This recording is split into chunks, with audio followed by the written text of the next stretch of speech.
안녕하세요. 중고총 예배 시간에 함께하지 못하는 여러분들을 위해 이 말씀 영상을 준비했습니다. 교회에는 큰 5가지의 절기가 있습니다. 성탄절, 부활절, 성령강림절, 맥주감사절, 추수감사절이 있죠. 오늘은 그 세 번째 절기인 성령강림절입니다. 성령 강림절을 기념하여 오늘은 성령으로 변한 사람들에 대한 이야기를 한번 나눠보도록 하겠습니다. 오늘 우리가 같이 읽을 말씀은 사도행전 2장 41절에서부터 42절까지의 말씀입니다. 다 같이 읽어보도록 하겠습니다. 하나, 둘, 셋. 그 말을 받은 사람들은 세례를 받음에 이날에 신도의 수가 3천이나 더하더라. 그들이 사도의 가르침을 받아 서로 교제하고 떡을 떼며 오로지 기도하기를 힘쓰니라. 아멘. 성령 강림절이란 뭔 날인고 하면 오순절 성령님이 강림절 한 날을 기념. 내가 왜 저렇게 썼지? 아무튼 우선 성령 강림을 했던 그때 당시의 이야기를 잠깐 하자면 예수님께서 십자가에서 부활했습니다. 이후 갈릴리에서 40일 동안 제자들과 동행하고 있었고 40일이 지난 후에 이제 예수님은 하늘로 승천하셨습니다. 근데 여기서 중요한 것은 남겨진 제자들은 예수님 없이 홀로 살아가야 한다는 점이죠. 잘 생각해 보세요. 예수님 없이 제자들 홀로 살아간다는 것. 그들은 어떤 상황이었을까? 솔직히 예수님이 있으니까 뭐 좀 어려움이 있으면 그냥 예수님이 다 알아서 처리해 주겠지. 뭐 나는 그냥 옆에서 예수님 수발만 들고 예수님이 다 알아서 하겠지. 아이고 복잡하고 귀찮은 거 생각 안 해도 되겠지. 이렇게 하고 있는데 이제 예수님 없네. 나 혼자 스스로 해야 하네. 이거 어쩌지? 라는 상황이죠. 이거는 우리도 이렇게 생각해 보면 될 것 같아요. 이제 모든 건 다 부모님이 용돈 주고 부모님이 밥 먹여주고 부모님이 집도 주고 뭐 하고 하는데 이제 부모님이 모든 걸 다 알아서 해주겠지. 나는 그냥 손 하나 까딱가 놔도 다 되지. 근데 어느 순간에 나는 어른이 되었네. 이제 부모님 없이 나 스스로 해야 돼. 어떡하지? 뭐 이런 상황이랑 좀 똑같은 상황이라고 보시면 돼요. 이제 제자들도 이제 예수님의 가르침과 배움을 이제 다 했고 이제 홀로 서기를 해야 하는데 예수님 없는 제자들의 삶은 어떤 삶이었을까? 라는 거죠. 이제 예수님의 가르침대로 이제 살고 예수님의 복음을 증거해야 하는데 바리새인들과 제사장들은 이제 예수의 제자들을 공격하고 있어요. 저것들 예수의 가르침을 전하더니 또한 로마 사람들도 저 반란 놈의 새끼들 하면서 이렇게 바라보죠. 반란 놈의 새끼들. 또한 유대인들은 그리스도인? 저놈들 그 문제야. 이렇게 하고 있으니 예수님 없이 살아가는 제자들은 어디에도 속하지도 않고 그리고 그렇다고 해서 예수님의 가르침을 포기하고 살자니 참 아이러니한 딜레마적인 상황에 빠져 있던 거죠.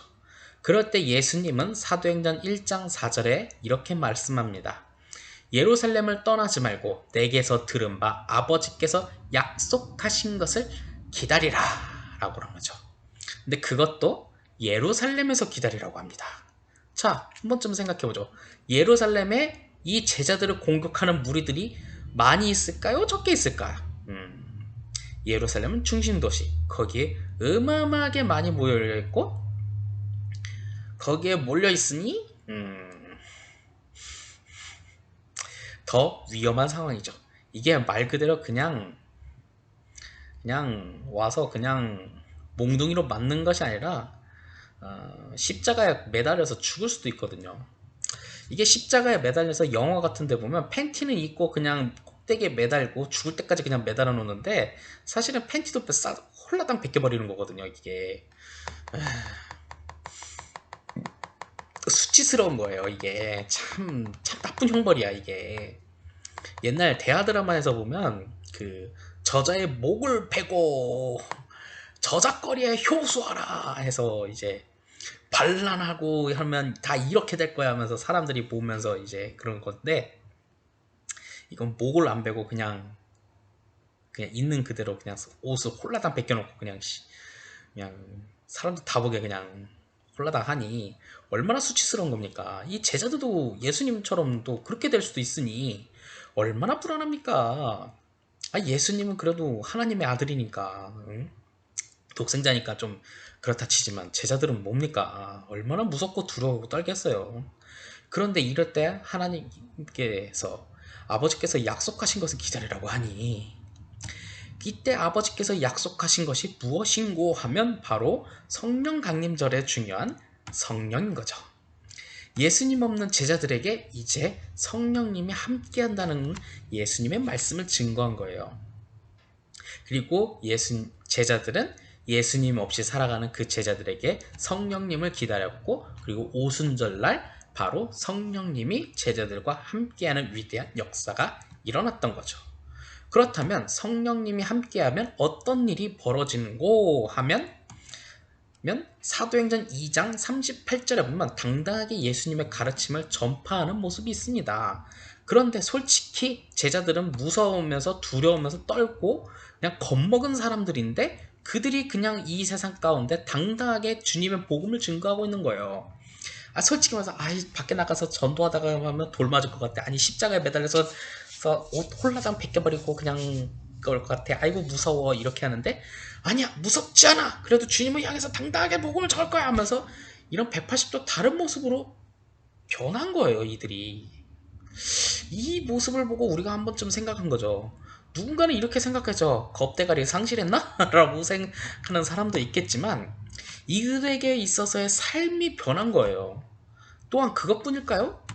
성경에서는 사도행전 2장 41절에 보면 오히려 그것 때문에 사람들이 떠나고 흩어지는 것이 아니라 신도의 그 모습을 보고 신도의 수가 많아졌다고 해요.